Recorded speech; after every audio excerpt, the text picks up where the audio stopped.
Mayor Aran, kwento mo naman sa amin, paano nagsimula ikaw sa public service? Ano ang nag-push sa'yo tumakbo bilang mayor ng Matuguinaw? So, sa pag-start ng career ng politika, hindi ko pinangarap na maging politiko.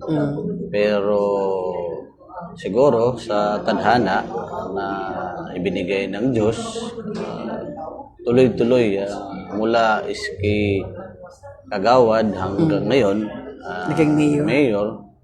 So, ang inisip ko lang ang paglingkuran yung bayan at mga tao ng Matuguinaw. This is your last term.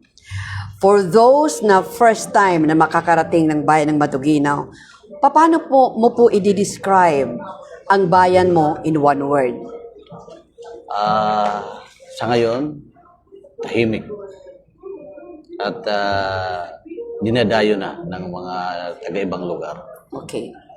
Mayor, ano po yung pinakamimiss mo sa Matuguinaw pag nasa Tacloban ka, nasa Manila, lalong-lalo na ngayon, you were from Manila for official travel. Ano bang pinakamimiss mo? Parang nababaraka ka ba kung hawi na ray pa? Kung, para mapanginano ito yung mga tao? How do you feel about it? So pag wala ako doon sa Matuguinaw, ang iniisip ko palagi kung napaglingkuran ba ng mga tao o mga empleyado yung mga tao. Saka yung lugar na kung saan ngayon lumalawak yung mga sa turismo, musbong yung turismo namin. So yun yung binabalik-balikan sa Matuguinaw. Yes. Ano yung pinakamahirap na challenge na hinarap mo since naging mayor ka? Especially dahil geographically dati isolated or at least ngayon meron ng magandang kalsada ang ating bayan. Ano yung nung pumasok ka, anong naging challenge sa'yo, Mayor?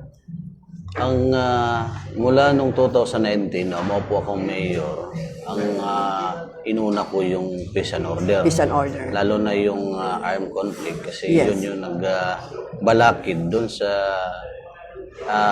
pinapangarap kong maging development para sa Matuguinaw. So yun yung mga kung saan inuna natin kahit nakataya yung buhay dito. Yes. Kinundin ako yung Armed conflict. Kalaban ng gobyerno, saka yung armed conflict na presente na nung una nang hindi pa ako mayor, lumalaki.